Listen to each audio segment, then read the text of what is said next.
Hello প্রিয় শিক্ষার্থীরা, তোমরা সবাই কেমন আছো? আশা করি অনেক অনেক ভালো আছো। আজকে আমি আরেকটি ছোট্ট একটি ভিডিও নিয়ে তোমাদের সামনে হাজির হলাম। আজকের ভিডিওর টপিক হচ্ছে নাম্বার।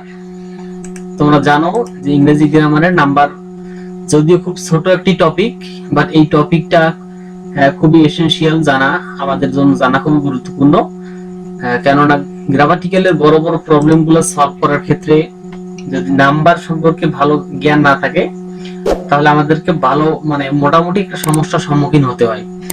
তো এই সমস্যার সম্মুখীন যেন হওয়া না লাগে এজন্য তোমাদেরকে জানা কথাগুলা আবার জাস্ট জানাই দেওয়ার জন্য এই ভিডিওটা আমি তৈরি করলাম। ঠিক আছে, তো চলো আমরা ডিরেক্টলি চলে যাই কম্পিউটার স্ক্রিনে।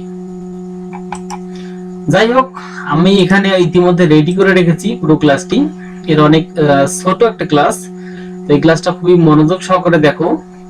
আমি জানি যে তোমাদের এই নাম্বার সম্পর্কে ইতিমধ্যে ধারণা ভালো আছে। আমি পূর্বে বললাম যে জানা কথাটা জেনে দেওয়ার জন্য আমি জাস্ট এই ভিডিওটা তৈরি করলাম। আর নাম্বার সম্পর্কে জাস্ট তোমাদেরকে একটু পরিচিতি দিয়ে দিব। এর পরবর্তীতে তোমরা যদি চাও নাম্বার সম্পর্কে আরো ডিটেইল আলোচনা করব, তবে আজকের ভিডিওতে ডিটেইল কোনো আলোচনা করব না, শুধুমাত্র নাম্বার সম্পর্কে তোমাদেরকে একটু পরিচয় দান করাই দেবো, এতটুকুই। যাই হোক, নাম্বার এর বাংলা হচ্ছে সংখ্যা বা বচন। Anyone as you can say, নাম্বারের বাংলা হচ্ছে সংখ্যা বা বচন। ঠিক আছে, নাম্বার, এখন কথা হচ্ছে নাম্বারের বাংলা হচ্ছে সংখ্যা বা বচন, এটা বুঝলাম। এখন নাম্বার কয় প্রকার? নাম্বার হচ্ছে মাত্র দুই প্রকার। বা সংখ্যা কয় প্রকার? সংখ্যা হচ্ছে মাত্র দুই প্রকার। বা বচন যদি বলো, বচন কয় প্রকার? তা হচ্ছে মাত্র দুই প্রকার। অর্থাৎ নাম্বারের বাংলা হচ্ছে সংখ্যা বা বচন। তো নাম্বার, সংখ্যা বা বচন কয় প্রকার? মাত্র দুই প্রকার। এক হচ্ছে সিঙ্গুলার নাম্বার, আর একটা হচ্ছে প্লুরাল নাম্বার। তো সিঙ্গুলারের বাংলা হচ্ছে এক বচন এবং প্লুরালের বাংলা হচ্ছে বহু বচন। এটা মুখস্থ করার মতো কোনো বিষয় না, এটা জাস্ট মনে রাখলেই হবে। আর ভিডিওটা তোমরা যদি দু একবার দেখে নাও, অবশ্যই এই জিনিসগুলো তোমাদের এখানেই ক্লিয়ার হয়ে যাবে।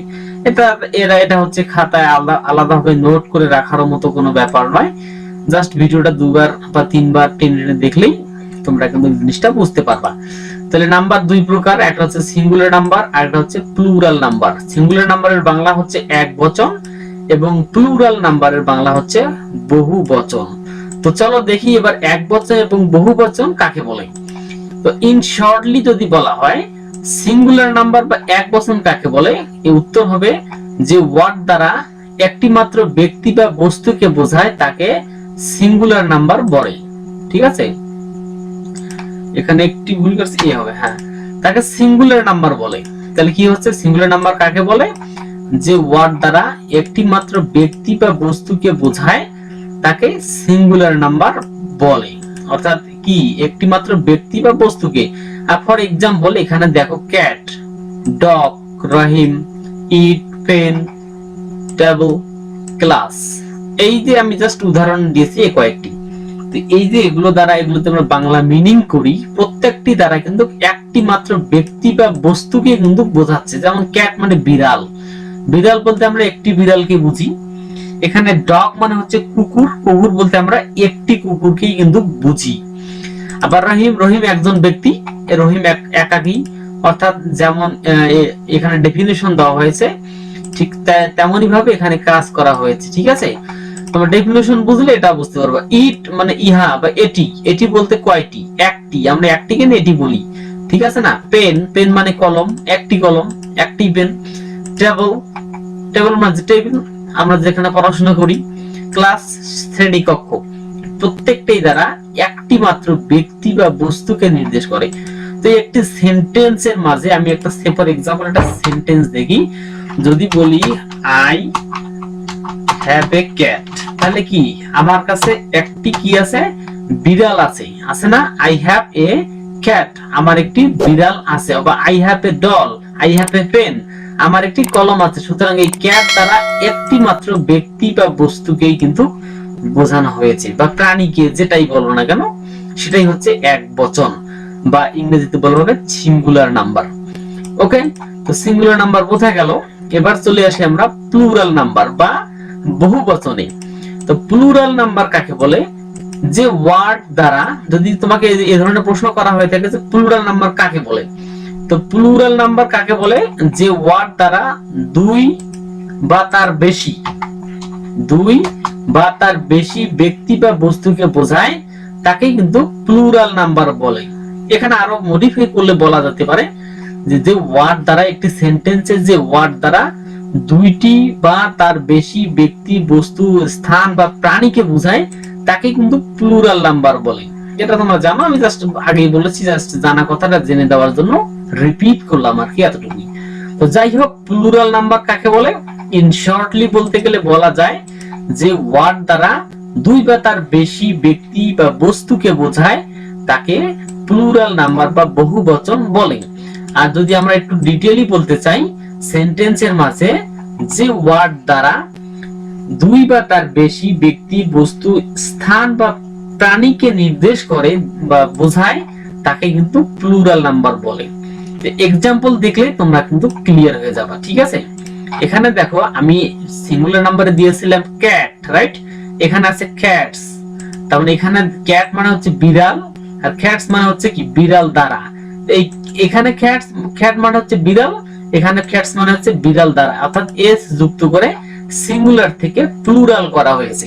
এগুলোর বেসিক কিছু রুলস এন্ড রেগুলেশন আছে, সেগুলা মানে পড়লে ভালো, না পড়লেও চলবে, জাস্ট একটু জ্ঞান থাকলে কিন্তু এগুলো জিনিস কভার করা যায় আর কি।